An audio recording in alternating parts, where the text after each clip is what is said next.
를 갖고 왔습니다. 우리 여름 휴가를 어디로 가실라는지 이쪽으로 가시라고 예쁜 계곡, 쪽빛 계곡을 이렇게 선물로 가져왔습니다. 이거 어떻게 휴가 계획은 어떻게 정하셨습니까? 이런 계곡 참 좋을 것 같아요. 하나 더 보너스로 참 좋죠. 프라이빗하고 우리 가족들만 가가지고 그냥 몽땅하고. 제가 EBS에서 무슨 다큐멘터리를 보는데요. 어느 그 노년의 그 중년의 부부가 아무것도 모르고 그냥 실수로 땅을 샀는데 그 땅이요. 그 계곡을 끼고서 다리가 놓여 있고 다리 건너에는 그 집밖에 없는 거예요. 근데 그 다리에다가 대문을 걸면 아무도 못 들어와요. 근데 이런 예쁜 계곡이요. 그 집만 쓸 수 있는 거예요. 그 긴 계곡이 수 킬로미터 뻗어 있는데 아무도 모르고 그 집만 여기다가 이렇게 그 나무로 계단을 만들어 놓고 그 집 자손들 놀러 오면 여기다가 막 캠핑하고 수박 단 거 먹고 막 그러더라고요. 부러워요. 우리 빨리 어느 분 좀 계곡 한번 구입하시죠. 임야를 구입하셔서 저희 놀러 갈 수 있게. 누가 그렇게 안 하시나?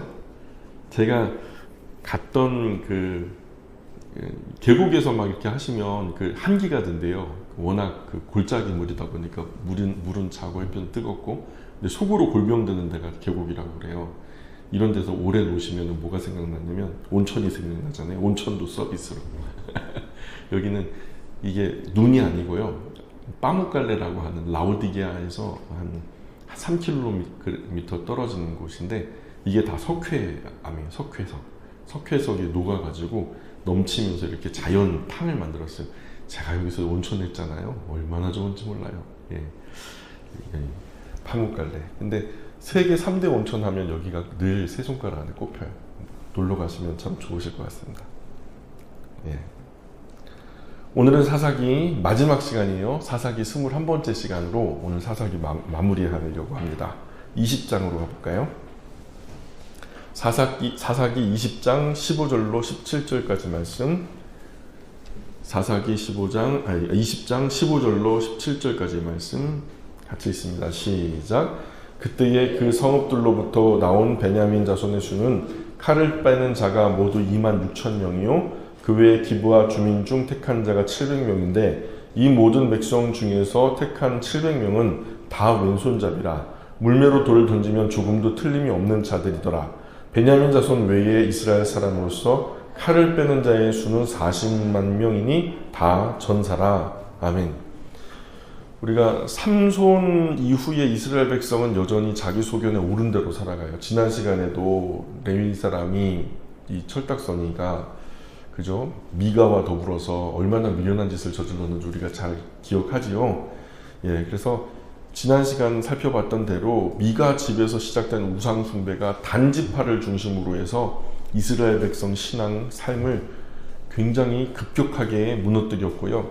훗날에 이제 북이스라엘을 중심으로 우상이 세워지는데 단과 베델에 세워진 금송아지 신상이 북왕국 이스라엘 멸망의 원인 중에 하나가 돼요. 여러 원인 중에 있는데 그 중에 한 대체로 3가지 정도를 꼽아요. 선지서에 보면은 북이스라엘이 왜 망했는가에 대한 이야기를 하는데 첫 번째는 성전을 마음대로 옮긴 이유로. 성전이 예루살렘에만 있잖아요. 하나님이 약속하신 곳은 예루살렘에만 있는데 북쪽의 단에도 그리고 38선 우리나라 38선 같은 베델에도 산당을 짓고서 거기서도 하나님이 만난다고 하신다라고 자기들 마음대로 하나님과의 약속자를 잡은 거예요. 근데 거기는 하나님이 계시는 게 아니라 우상이 있었죠. 두 번째는 절기도 마음대로. 농번기가 한참 극심한 순간에 막 일손이 바쁜 그 시절에 절기가 끼어 있다 보니까 이 왜 이렇게 번거롭고 번잡해.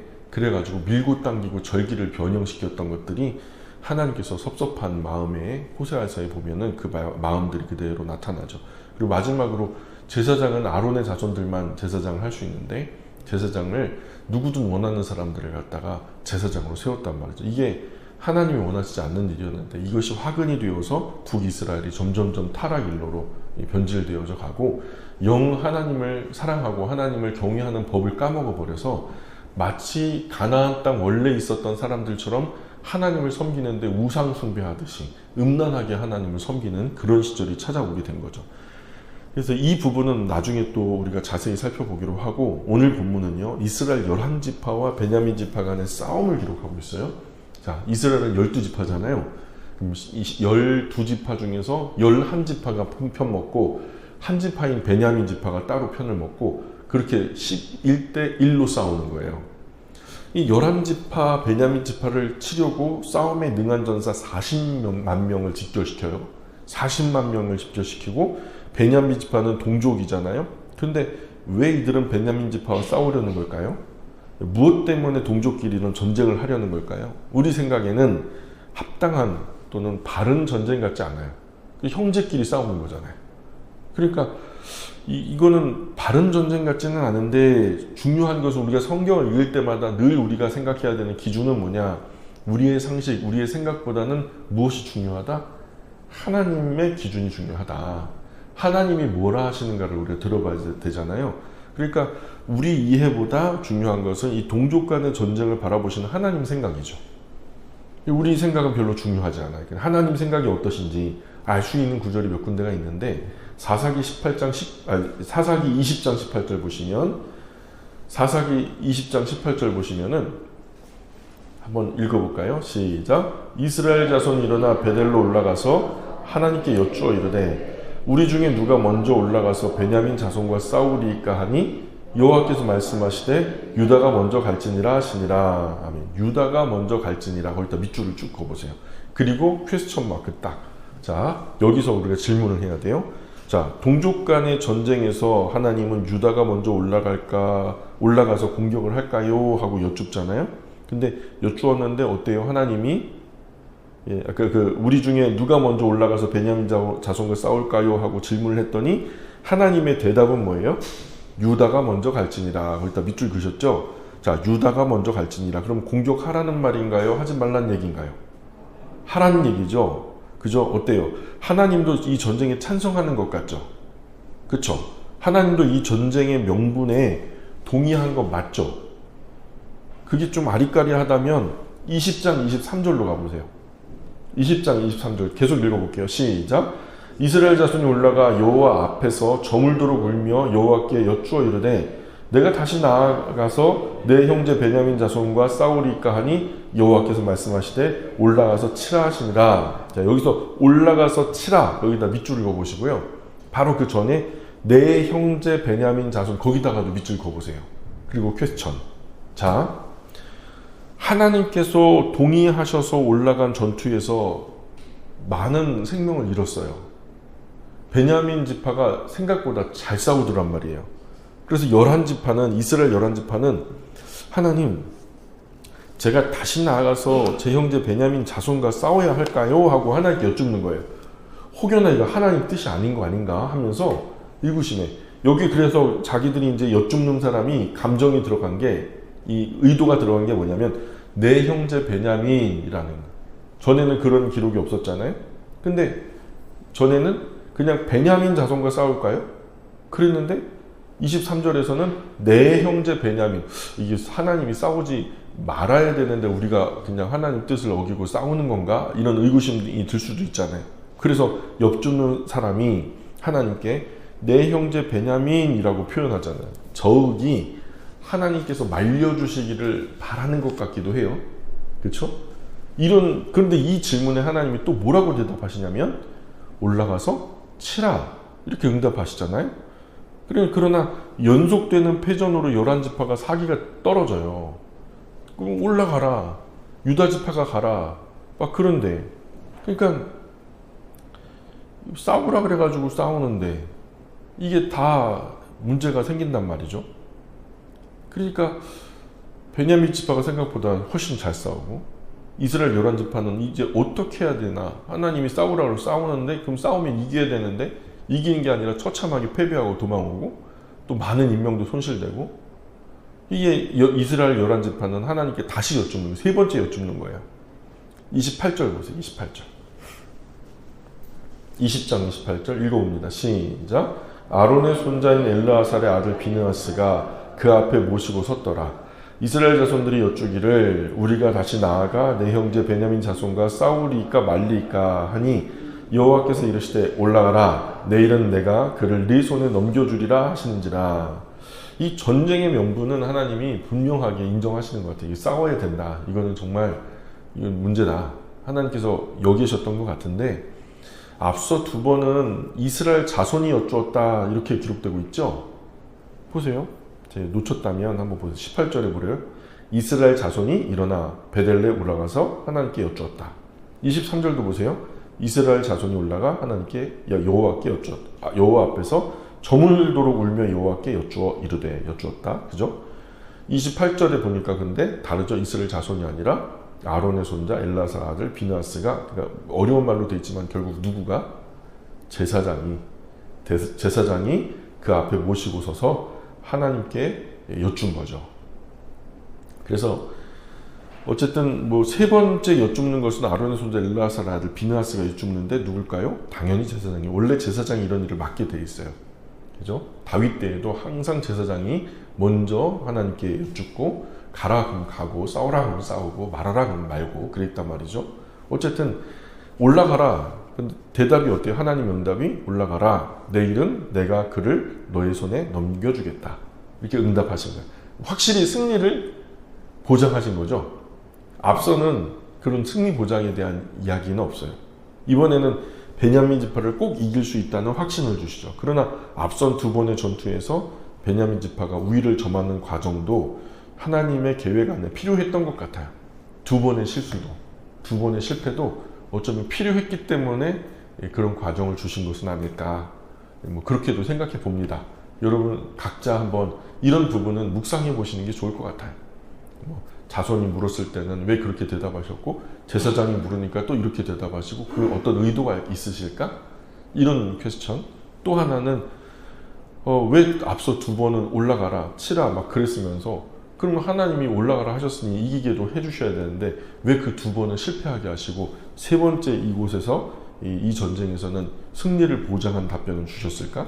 이것도 어떤 의도가 있으신 걸까? 이런 퀘스천에 대해서 여러분 스스로 각자 한번 답을 달아보시는 것도 참 재미있는 묵상의 포인트가 될 것 같아요. 어쨌든 왜 하나님은 동족 간 전쟁을 말리지 않으시는 걸까?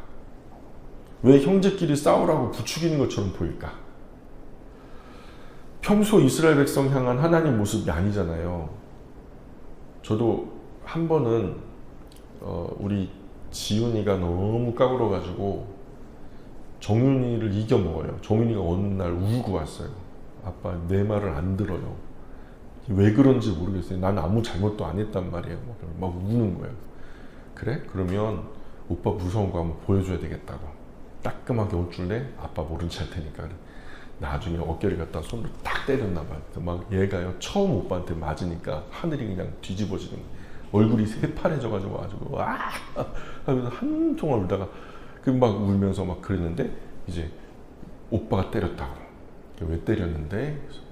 막 대답을 못해요. 그래서 왜 때렸냐고? 내가 크게 잘못도 안 하고 오빠한테 이렇게 했는데 오빠가 나한테 이렇게 때렸다고. 그건 네가 잘못한 거네. 잘못했으니까 맞는 거야. 오빠한테 그러면 안 돼.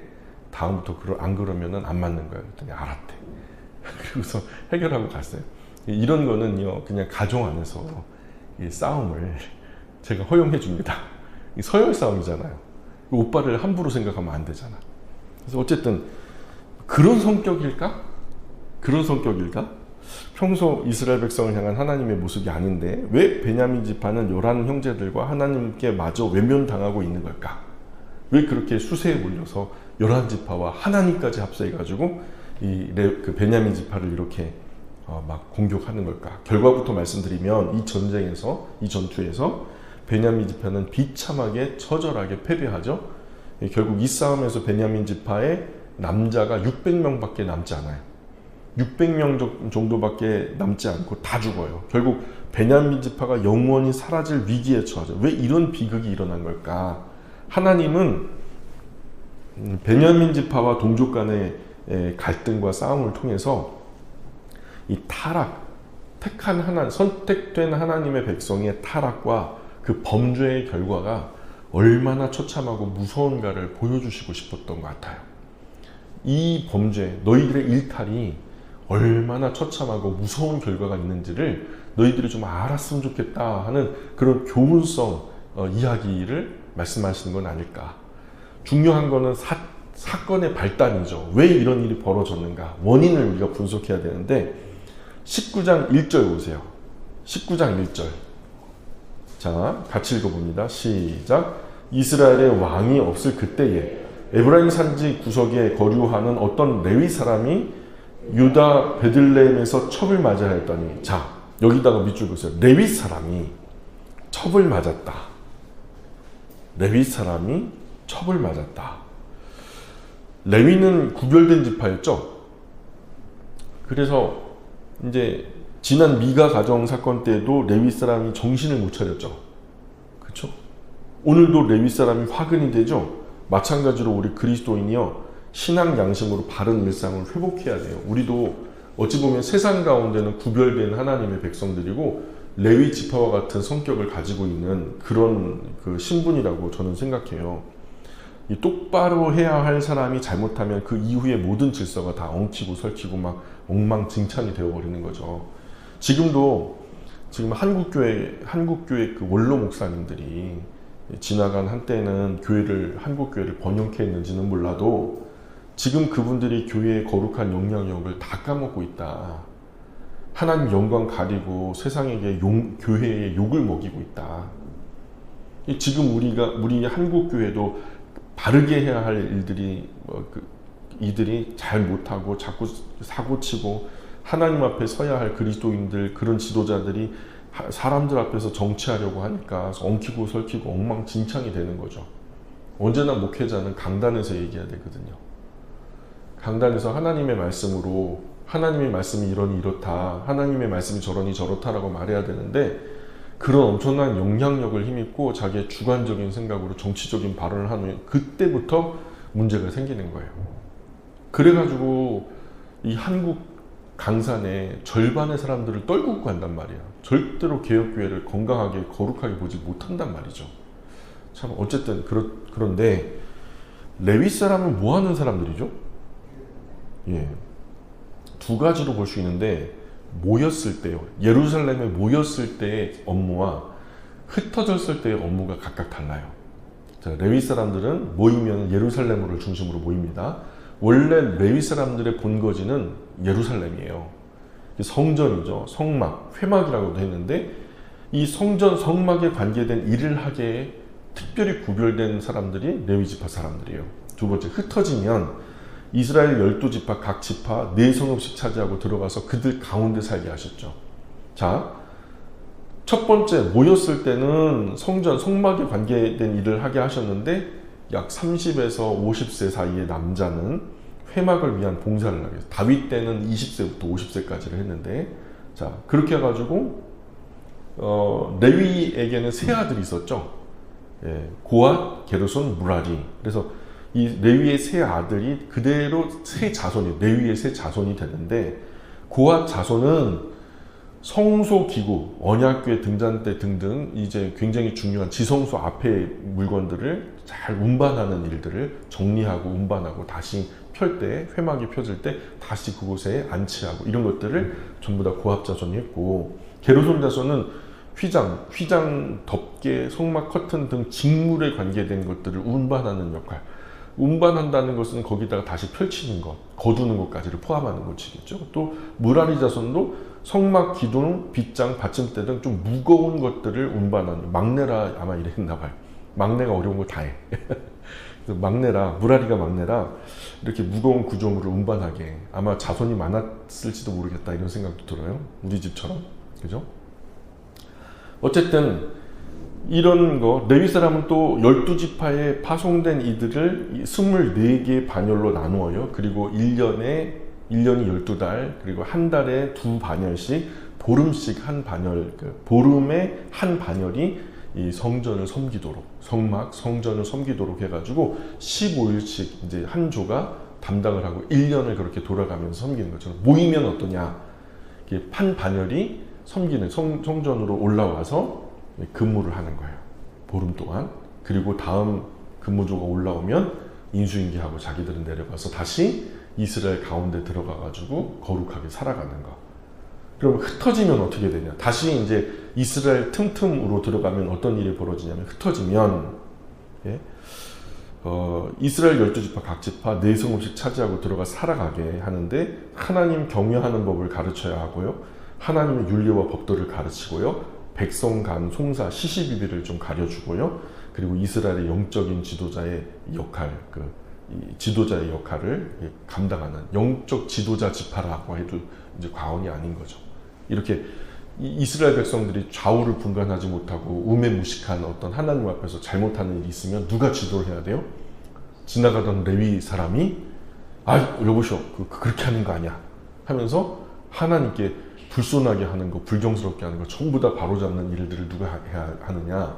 레위 지파 사람이 해야 된다는 거죠. 근데 지금 벌써 지난 시간에 레위 지파 사람이 그런 말도 안 되는 참혹한 범죄를 저지르잖아요. 우상의 산당을 짓고 거기에 가정제사장 되더니 단지파 그냥 뭐 제사장 됐다고 막 그냥 우쭐해가지고. 근데 오늘도 지금 누가 주인공이에요? 지금 보세요.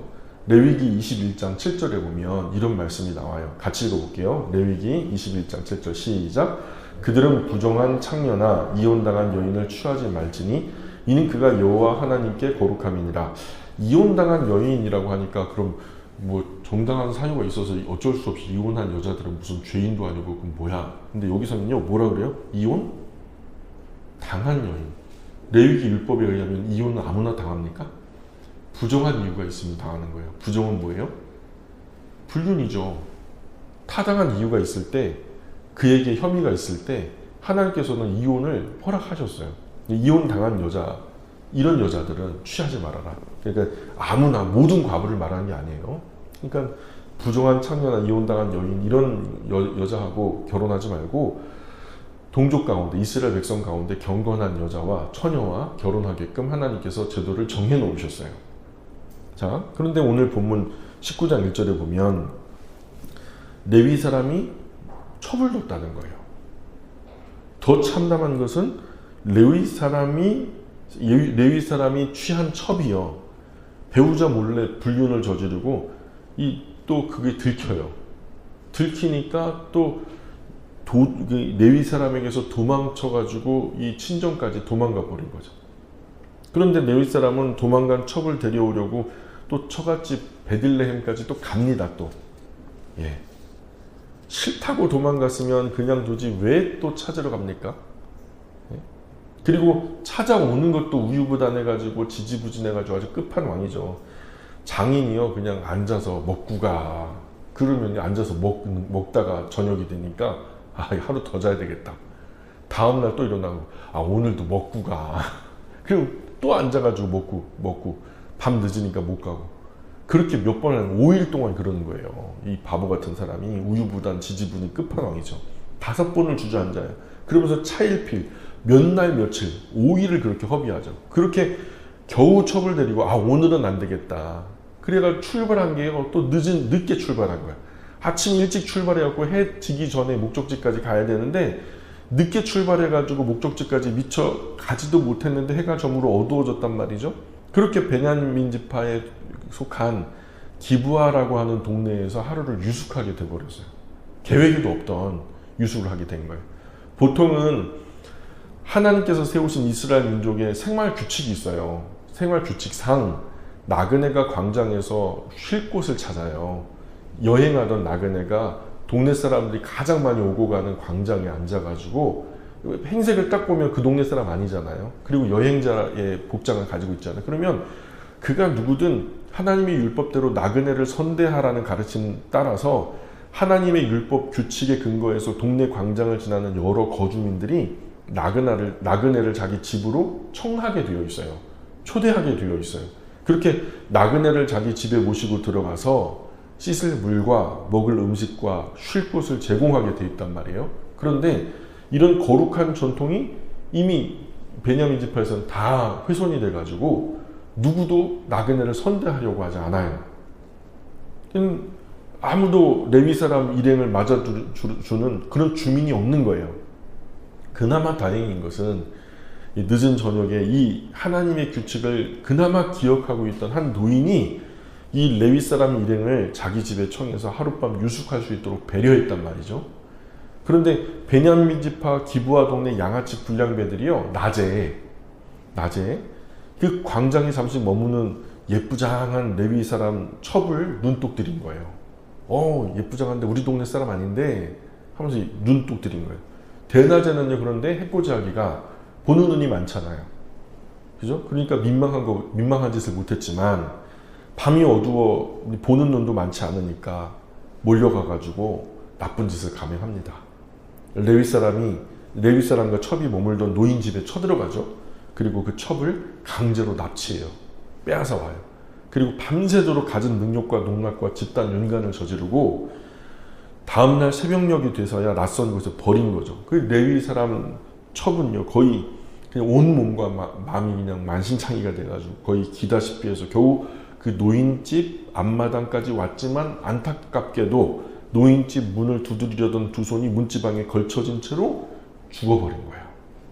그것을 이제 아침에 노인과 레위 사람이 나오다가 발견하게 된 거죠. 근데 그 모습이 너무 처참하고 정말 끔찍하고 막 화가 나니까, 분노가 치미니까요, 레위 사람이요, 또 이 레위 사람이, 사실 레위 사람은 부정한 거 만지면 안 된다 막 이러잖아요. 근데 첩을요, 이 처참하게 죽임 당한 거, 그 부분 잠깐 우리가 읽어보죠.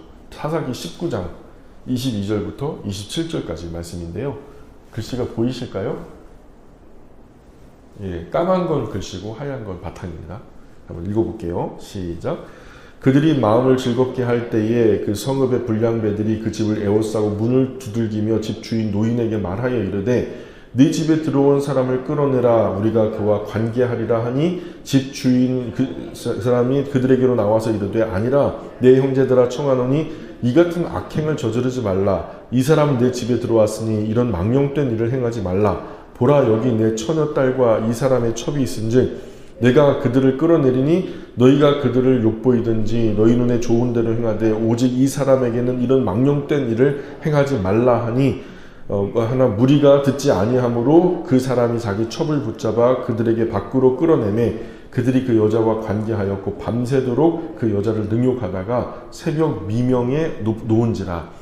동틀 때에 여인이 자기의 주인이 있는 그 사람의 집 문에 이르러 엎드러져 발길까지 거기 엎드러져 있더라. 그의 주인이 일찍 일어나 집 문을 열고 떠나고자 하더니 그 여인이 집 문에 엎드러져 있고 그의 두 손이 문지방에 있는 것을 보고.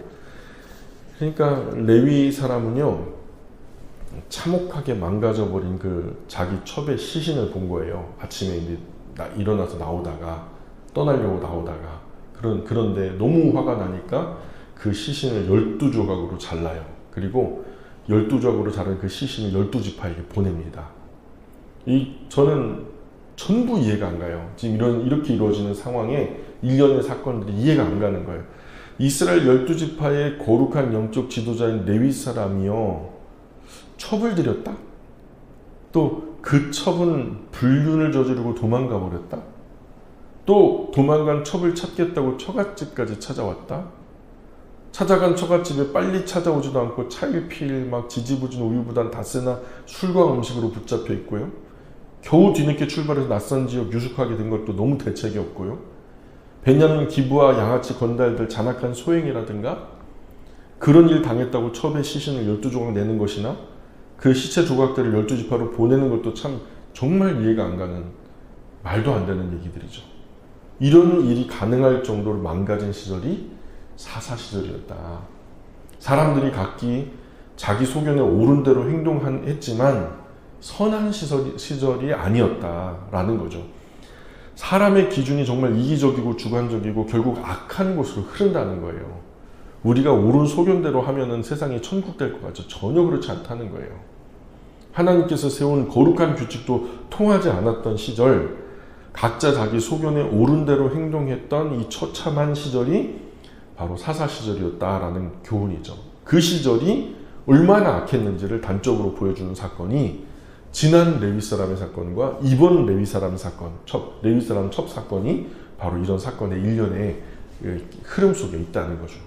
한편 레위 사람 첩의 시신 조각을 받아든 각 지파 족장과 장로들은 난리가 납니다. 사람의 시체 조각이라뇨. 이스라엘 건국 역사 속에서 유례없던 참혹한 일이 벌어진 거죠.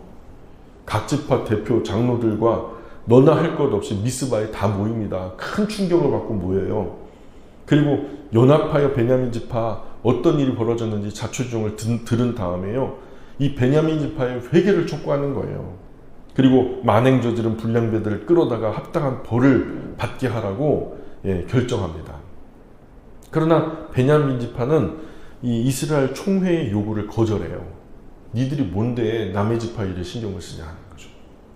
그리고 오히려 11지파를 대항해서 전투를 준비하는 거예요. 그 부분도 한번 읽어볼까요? 20장 12절부터 보세요. 20장 12절부터 우리 차분하게 읽어볼게요. 시작. 이스라엘 지파들이 베냐민 온 지파에 사람들을 보내어 두루다니며 이르기를 너희 중에서 생긴 이 악행이 어찌 됨이냐. 그런즉 이제 기브아 사람들 곧 그 불량배들을 우리에게 넘겨주어서 우리가 그들을 죽여 이스라엘 중에서 악을 제거하여 버리게 하라 하나 베냐민 자손이 그들의 형제 이스라엘 자손의 말을 듣지 아니하고 도리어 성읍들로부터 기브아에 모이고 나가서 이스라엘 자손과 싸우고자 하니라. 그때에 그 성읍들로부터 나온 베냐민 자손 수는 칼을 빼는 자가 모두 26,000명이요 그 외에 기브아 주민 중 택한 자가 700명인데 이 모든 백성 중에 택한 700명은 다 왼손잡이라 물매로 돌을 던지면 조금도 틀림이 없는 자들이더라. 베냐민 자손 외에 이스라엘 사람으로 칼을 빼는 자의 수는 40만 명이니 다 전사라. 아멘. 그래서 26,700명 아마 그렇게 26,700명 대 40만 명이 싸우게 된 거죠. 그죠? 근데 지금 여기서도 이 얘기되는 것이 좀 범상치가 않아요. 지난번에도 단지파가 막 이렇게 돌아다니면서 막 이 성읍을 빼앗고 그랬던 거 기억나죠? 여기 지금 그 베냐민 지파도 아마 그런 정복 전쟁에서 전투에서는 뭐 특화된 어떤 그 전투력이 있었던 것 같아요. 이 범상치 않은 전투력의 소유자가 아마 베냐민 지파였을 것이다.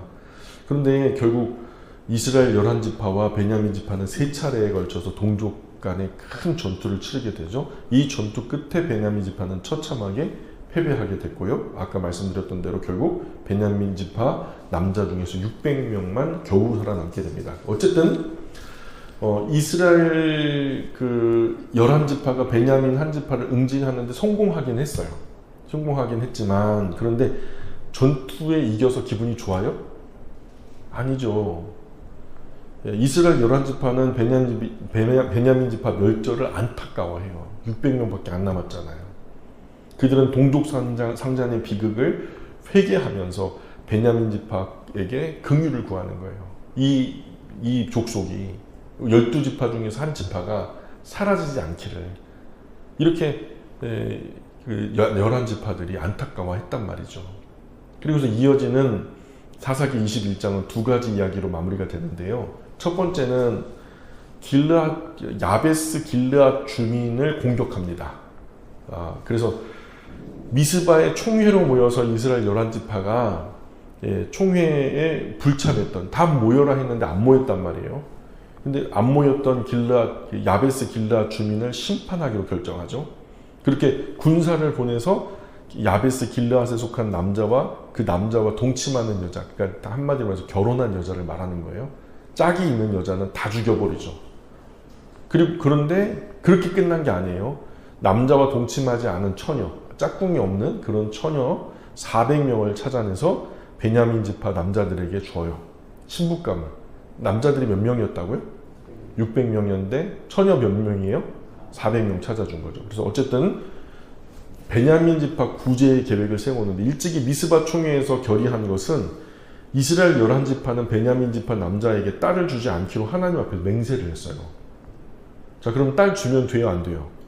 맹세했으면 못 주는 거예요. 그래서 그 총회에 참석하지 않아서 맹세하지 않았던, 그죠? 참석하지 않아서 맹세하지 않았으니까 야베스 길르앗의 처녀들은 줘도 괜찮잖아요.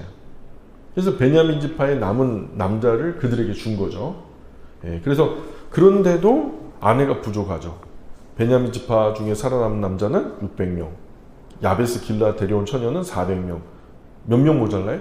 200명. 자, 이 모자라는 200명의 여자는 명절에 실로에 춤추러 나오는 이스라엘 11지파 여자 아이들 중에서 아내를 갖지 못한 베냐민 남자들이 알아서 보쌈해 가도록 눈을 질끈 감아줍니다. 예, 알아서 200명의 남자, 짝꿍 찾지 못한 200명의 남자 손, 너희들은 이제 실로에서 절기에 따라 많은 처녀들이 나와서 이제 춤을 출 텐데 그 춤을 추는 그 자리에서 마음에 드는 아내감 골라가지고 보쌈해 가. 가도록 이제 눈을 감아주고 최소한 미스바 총회에서 맹세한 대로 자기들이 스스로 딸을 내어준 건 아니잖아요. 뺏긴 거지. 자기들은 내어준 게 아니니까 맹세를 지킨 거잖아요. 그러니까 베냐민 남자들이 보쌈해 갔지. 그쵸? 그래서 이스라엘 11지파는 맹세를 어긴 게 아니란 말이죠. 이렇게 급하게 베냐민 지파가 멸족하지 않고 회복할 수 있도록 조치를 취한 거예요. 그래서 베냐민 지파 하면은 이스라엘 지파들 중에서 가장 누추한 이름이 됐어요. 이때로부터. 예, 누추한 이름, 창피한 이름. 그래서 사울이 말이에요. 나중에 자기의 소속 지파를 밝힐 때 창피하게 밝혔던 것이 자기의 지파였거든. 베냐민 지파였다. 오늘 우리는 거룩해야 할 한 사람, 레위 사람의 일탈이 어떻게 한 민족 가운데 동족 상잔의 비극을 몰고 왔는지 보게 됐어요. 거룩해야 할 한 사람의 타락이 어떤 범죄를 가져왔고 그로 인한 민족적인 분노와 복수가 얼마나 끔찍한 비극을 가져왔는지 우리는 이 부분을 잊어서는 안 된다는 거예요. 안타깝게도 이런 이스라엘 백성의 타락과 범죄는 한동안 계속됩니다. 죄의 꼬리는 쉽게 잘려나가지 않아요. 그 결과도 쉽게 없어지지도 않고요. 21장 25절 볼까요? 결국에는 사사기가 이런 말씀으로 끝나요. 사사기 21장 25절 시작. 그때에 이스라엘 왕이 없으므로 사람이 각기 자기의 소견에 옳은 대로 행하였더라. 예, 사랑하는 여러분, 나 한 사람의 타락과 범죄는 나 혼자로 끝나는 게 아니에요. 가정 안에서, 가문 안에서, 교회 안에서, 지역 공동체 안에서 내가 다 책임지면 되지 내가 잘못 저질렀으면은 내가 책임지면 되지 죄의 문제는요 그렇게 쉽게 정리되지도 않고요, 그렇게 쉽게 마무리되지도 않고요, 그렇게 쉽게 끝나지도 않아요. 그러니 나 한 사람이라는 안이한 생각은 큰 화가 됩니다. 예. 작은 불씨 하나가 평생 일군 집과 재산, 온 사냐를 다 태워버려 없애는 화마의 깃을 우리는 최근에 경험했잖아요. 그 시작도 아주 미미한 작은 불씨였잖아요. 조상 산소 곁에 잡목 태우겠다고 붙였던 그 작은 불씨가 원인 돼가지고 그게 얼마나 큰 불이 됐습니까? 아무리 작은 죄라도 대수롭지 않게 여기면 돌이킬 수 없는 결과를 초래할 수 있다는 거예요. 늘 조심해야 된다는 거예요. 늘 조심하기 위해서 우리 마음을 경건하게 다잡기 위해서 세 가지 의식을 우리 체질에 잘 새겨놔야 돼요. 세 가지 의식이 뭐냐? 따라해볼까요? 신전의식, 성전의식, 제사장의식, 또는 레위지파의식. 예, 이 세 가지 정신인데 신전의식이 뭐냐? 하나님 보좌 앞에 지금 내가 살고 있다. 하나님 면전 앞에서 내가 지금 살고 있다. 하나님이 지금 내 앞에 살고 계신데 그 하나님이 내 앞에 좌정하고 계시고 내가 그분 앞에서 살고 있는데 내가 지금 함부로 살 수 있겠어요? 이게 우리 안에 무의식 속에 체질화되면요 우리가 죄를 짓고 싶어도 못 져요. 예를 들어봐요. 제가요 빤히 이렇게 누군가를 쳐다보고 있는데 그 사람이 내 앞에서 나쁜 짓 하겠어요? 예? 사람이 보면요 죄를 못 저질러요. 그런 것처럼 하나님이 보고 계시면 우리가 죄를 생각조차 못해요. 두 번째는 성전의식인데 내 몸은 성령 하나님께서 거하시는 성전이라는 성전의식을 늘 가지고 있어야 돼요. 그래서 나를 더럽히는 모든 것들로부터 나를 구별하셔야 돼요. 세 번째는 제사장의식, 레위지파의식인데 그리스도는 세상 가운데 과거 구약시대 제사장처럼 하나님을 모르는 사람들 가운데 하나님을 보여주기 위해서 하나님을 경외하는 그 모습을 보여주기 위해서 살아가는 레위 사람과 같아요. 제사장들과 같아요. 세상을 하나님께로 이끄는 거룩한 제사장 역할을 감당하라고 일상 가운데 세워진 거룩한 제사장의식, 레위지파의식을 늘 가지고 살아가야 된다는 거죠. 다른 사람들은 그렇게 할 수 있어요. 그런데 하나님의 사람은 그렇게 하면 안 돼. 이를 위해서 어려운 중에도 참을 줄도 알아야 되고요. 남들 다 그렇게 편법, 나쁜 방법으로 그렇게 해도 나만은 그렇게 하지 않으려고 노력해야 되는 거죠. 분노도 내려놓을 줄 알아야 되고요. 이를 위해서 말도 함부로 하면 안 되고요. 사사로운 이익도 포기할 줄도 알고, 강렬한 욕망도 버릴 줄 알고, 그렇지 않으면 나와 나의 주변 모두를 다 불태워버릴 수 있다는 거죠. 거룩해야 할 레위 사람의 일탈과 범죄가 아주 큰 분노를 자초했죠. 12지파 모두에게 동족 상자는 비극과 살인과 죽음, 그리고 씻을 수 없는 상처가 남았단 말이에요. 줄잡아 27,600명인가요? 그죠? 2만 6,700명, 그죠? 26,700명 중에서 몇 명 남았다고요? 600명 남았다고 하니 2만 그러면 6,100명이 준 거잖아요. 그죠? 작은 손실이 아니죠? 그래요. 우리가 죄로 기인한 분노는 반드시 그 대가를 지불한다. 그런데 그 대가는 우리가 상상하는 것보다 훨씬 더 혹독할 거다. 훨씬 더 참혹할 거다. 달콤할 것 같아서 따먹었으나, 보암짓도 하고 먹음짓도 하고 지혜롭게 할 만큼 탐스럽기도 해서 내가 취하긴 했으나, 이것이 가져올 파장은요, 인류 역사가 바뀌는 그런 파장이 생겼잖아요. 여호와 하나님께서 베냐민 지파를 응징하라고 하신 것은 그들이 죄를 깨닫지 못하고 회개하지 않았기 때문이죠. 그러니까 나와 아무리 가까운 사람이라도 그의 죄를 보호하고 감싸는 것은 그를 향한 하나님의 진노를 키우는 일이다. 그래 우리가 권면해서 조용히 인격적으로 회개를 권면하는 거예요. 죄에 대해서 감쌀 게 아니라 그 죄를 떨굴 수 있도록 우리가 돕는 자가 돼야 된다는 거죠. 두 번째는 사랑하는 이들의 권고를 무시하지 말고 나의 죄를 돌이키는 기회로 삼아야 돼요. 내가 죄 지은 사람에게 권면을 할 수도 있지만 내가 범죄했을 때 누군가 나에게 조언을 줄 수도 있잖아요. 그런 조언이 올 때 마음 낮춰야 돼요. 사울은 그런 조언이 들어왔을 때 튕겨버렸어요. 오히려 하나님 반대 방향으로 틀면서 하나님 눈치 본 게 아니라 다른 사람들 눈치 보면서 하나님 정반대로 튀어버렸단 말이에요. 그러니까 결국 멸족당하잖아요. 그런데 다윗은 나단의 책망하는 말을 들었어요. 하나님께서 그렇게 야단하신다. 너 진짜 무서운 죄 지은 거야. 했을 때 납작 엎드려서 통곡하며 통회하고 자복하고 회개했단 말이에요. 그래서 다윗이 끝까지 위대할 수 있었던 거죠. 그래서 때로는 살리려는 목적으로 회개를 촉구할 때가 있다는 거예요. 이것은 비난과 정죄가 아니에요. 겸손하게 죄를 인정해야 합니다. 먼저는 하나님 앞에 타당한 방식으로 용서를 구해야 하고요. 그리고 죄를 지은 당사자 앞에 나가서 용서를 구해야 돼요. 책임 있는 자세로 그 죄로 인한 손해와 결과를 내가 끌어안아야 돼요. 아프더라도 힘들더라도 끌어안아야 돼요. 그리고 세 번째로는 하나님은 죄에서 돌이키는 사람에게 긍휼과 자비, 용서를 베푸세요. 항상 그래요. 하나님이요, 용서를 구하지 않았기 때문에 문제는 많았는데요, 용서를 구했기 때문에 문제가 되는 경우는 단 한 번도 없었어요. 결론적으로 내가 죄에서 돌이켜야 된다는 거예요. 죄의 유혹을 단호하게 물리쳐야 돼요. 나를 죄에 대항하여 지켜내는 것이 우리 모두를 살리고 지켜내는 것이다. 더더욱 나의 경건의 자리 지키고 견디는 것이 결국 나를 살려내고 우리 모두를 지켜내고 살리는 놀라운 일이라는 거죠. 범죄로 인해서 내가 나를 무너뜨리는 어리석음을 범하지 말아야 된다. 특히 이 시대에 레위 사람인 저와 여러분들, 그리스도인이라는 또 다른 이름으로 우리가 레위 사람 됐잖아요. 우리들 나 한 사람이라는 안위함 때문에 지금 이 온 나라가 얼마나 큰 잘못된 파장에 하나님이 욕을 먹고 있고 하나님 얼굴에 똥칠하고 있냔 말이에요. 우리가 이런 것들을 보면서도 큰 경각심을 느끼지 못한다면 우리는 하나님 백성 아닌 것이죠. 하나님 사람 아닌 거죠.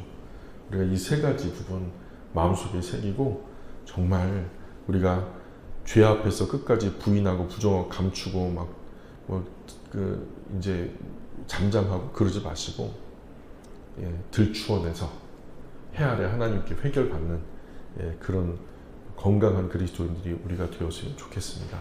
이렇게 우리 사사기 이야기 다 마무리됐어요. 오늘 이 시점으로 사사기 이야기를 다시 한번 1장으로 돌아가셔서 한번 같이 통독해 보셨으면 좋겠어요.